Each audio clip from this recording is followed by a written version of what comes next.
E aí, tudo bom? Hoje o assunto que eu vou falar é um assunto que vai parecer que eu tô. Vai parecer não, é na verdade. Que eu tô. Como é que a gente fala? Eu tô me aproveitando, tipo, é um momento oportunista de falar. Acabou de dar uma notícia hoje no jornal, aqui no Rio de Janeiro, que foi prendida uma moça que chamava-se de Pati Bumbum, que era uma mulher que fazia aplicação de silicone industrial nas suas pacientes para que elas conseguissem ficar com a bunda grande. E essa notícia ela vem seguida de outras duas notícias que aconteceram no início da semana aqui no Rio de Janeiro, onde a polícia está investigando a morte de duas pessoas, uma modelo e outra uma pedagoga, que foram mortas aparentemente após realizar algum procedimento estético, dessa vez não com a Pati Bumbum, mas com outro tipo de profissional. Profissionais aparentemente formados em medicina, mas que parece que não tinham uma formação de estética, essas coisas assim, de plástica. Essas outras duas notícias vêm acompanhadas da outra notícia do tal Dr. Bumbum, que matou aí, né, que foi responsável pela morte de uma mulher para fazer esse procedimento. E aí muitas perguntas se levantam numa hora dessa, mas eu quero falar sobre a coisa que não é óbvia. Sobre como nós, participantes da sociedade, somos responsáveis por essas mortes. A gente sempre fala assim, mas a culpa é da pessoa, porque a pessoa foi procurar um médico de fundo de quintal, ou a culpa é do não sei o que, isso é um crime, essa pessoa tem que ser morta, essa pessoa tem que ser presa. Cara, não é só isso. A culpa não é da pessoa. Não é só da pessoa. A gente não para falar, por exemplo, do padrão que a gente produz e reproduz de beleza dentro da nossa sociedade. Essa semana eu estava conversando não sobre isso, mas algo parecido disso, que uma das pessoas que foram mortas, que morreram por causa disso, era uma pedagoga, qual o marido deu para ela de presente a tal cirurgia, abdominoplastia, abdominoescultura. Cara, imagina a culpa desse cara. Só que esse cara só, ele não é culpado.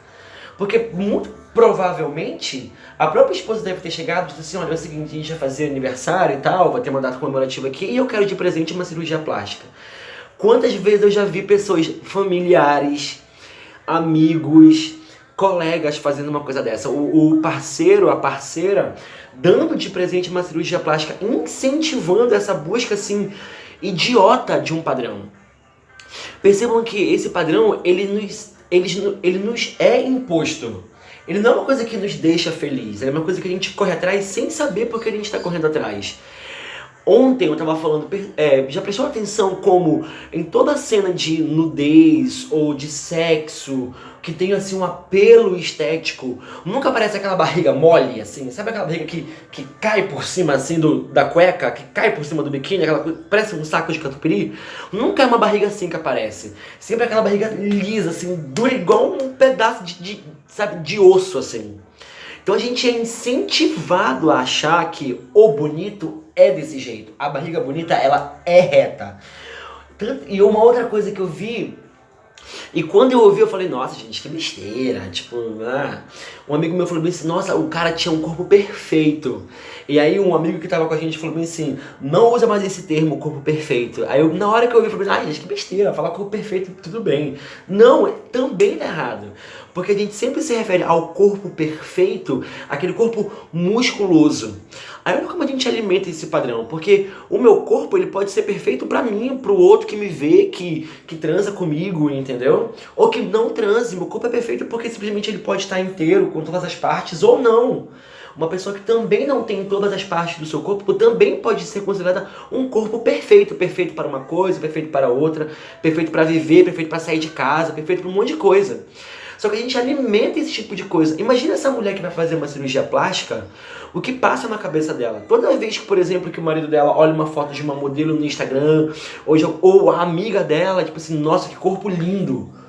A gente cultua o lindo, sempre o magro, o musculoso. Será que realmente é bonito o magro? Ou aí a gente diz assim, mas muito musculoso eu acho feio. É bom quando é só magrinho, assim. Olha como a ideia do magro, a ideia do cara ou da mulher que é magra, que não tem gordura sobrando, isso a gente alimenta como bonito. Se isso não fosse tido educado pra gente? Se a gente for olhar um pouco a história, a gente vai perceber que nós sempre estamos em busca de um padrão de beleza para sermos desejados, para sermos cultuados, porque ele é um status de beleza.